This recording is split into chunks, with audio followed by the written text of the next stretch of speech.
Hi friends, आज हम जानेंगे इतिहास के सबसे ज़्यादा सक्सेसफुल और पावरफुल जनरल्स के बारे में, यानी कि जिसने सबसे ज़्यादा लड़ाइयाँ जीती हैं। आप में से कई लोगों को ये भी लगता होगा कि एडोल्फ हिटलर दुनिया का सक्सेसफुल लीडर में से एक है, लेकिन एडोल्फ हिटलर दुनिया की सक्सेसफुल जनरल्स की लिस्ट में नहीं है।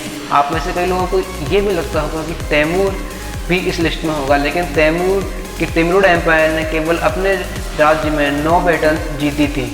तो आइए जानते हैं टॉप 5 सक्सेसफुल जनरल्स और पावरफुल जनरल्स के बारे में।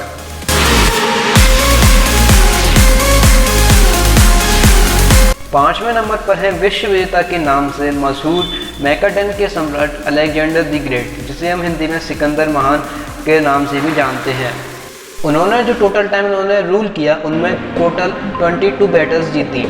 अब आप में से कई लोग ये सोच रहे होंगे कि जब अलेक्जेंडर द ग्रेट ने केवल 22 बैटल्स जीती और इस लिस्ट में 5वें नंबर पर है तो उन्हें विश्व विजेता क्यों कहा जाता है। उन्हें विश्व विजेता इस वजह से कहा जाता है क्योंकि अलेक्जेंडर द ग्रेट ने 22 बैटल्स केवल 30 साल की उम्र में ही जीत ली थी और उसके बाद उनकी मृत्यु हो गई थी। वो सारी बैटल्स में अपराजय रहे थे, उन्हें कोई भी नहीं हरा पाया था और उनका जो साम्राज्य था वो एंशिएंट वर्ल्ड का सबसे बड़ा किंगडम था, जो कि ग्रीस से लेकर नॉर्थ वेस्टर्न इंडिया तक फैला हुआ था।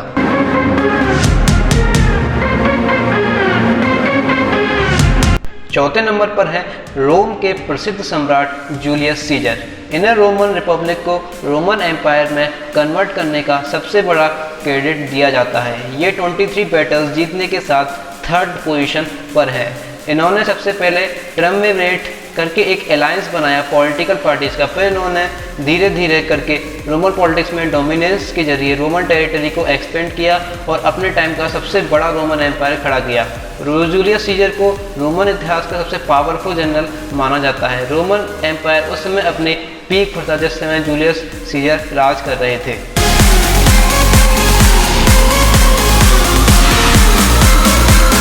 तीसरे नंबर पर है खालिद इब्न अल वालिद।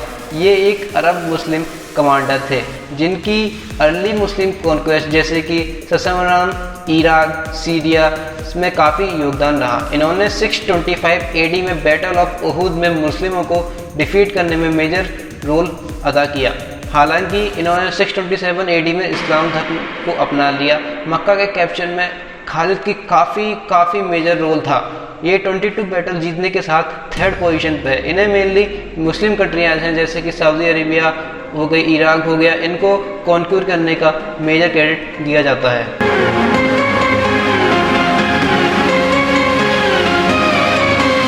सेकंड पोजीशन पर है Duke of Wellington. Field marshal Arthur Wellesley को फर्स्ट ड्यूक ऑफ वेलिंगटन भी कहा जाता है। ये 19th सेंचुरी में ब्रिटेन के लीडिंग मिलिट्री ऑफिसर थे। ये 39 बैटल के संग 2nd नंबर पर हैं। आर्थर वेल्सी ने 1815 में बैटल ऑफ वाटरलू में पर्सिया के संग मिलकर नेपोलियन बोनापार्टे को फ्रेंच एम्पायर के वार में हराया था।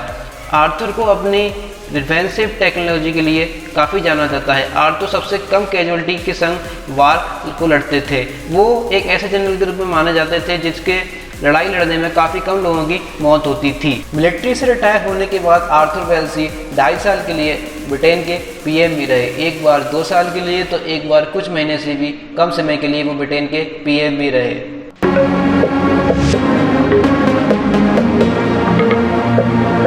तो आइए जानते हैं इतिहास के सबसे ज़्यादा सक्सेसफुल और पावरफुल जनरल के बारे में। उसका नाम है नेपोलियन बोनापार्टे। अगर हम पर बैटल वार एवरेज भी काउंट करें तो नेपोलियन के आसपास भी कोई नहीं है। नेपोलियन के टाइम में फ्रेंच एम्पायर अपनी पीक पे था और फ्रेंच एम्पायर को सबसे ज़्यादा पावरफुल माना जाता था। नेपोलियन ने केवल 10-11 साल के अंदर ही 56 बैटल जीत ली थी।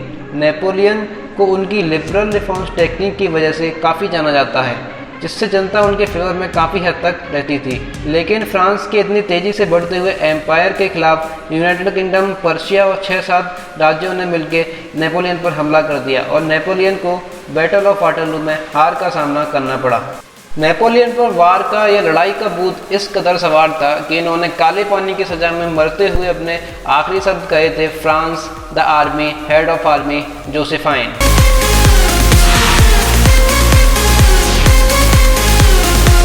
अगर हम बात करें इंडिया की, तो इंडिया में बाबर और हरी सिंह नालवा को इंडिया के मोस्ट पावरफुल जनरल में से गिना जाता है। बाबर मुग़ल एम्पायर के और हरी सिंह नालवा सिख एम्पायर के लीडर थे। दोनों ने ही अपने टाइम में 14 बैटल जीती अपने पूरे राज करने के टाइम में।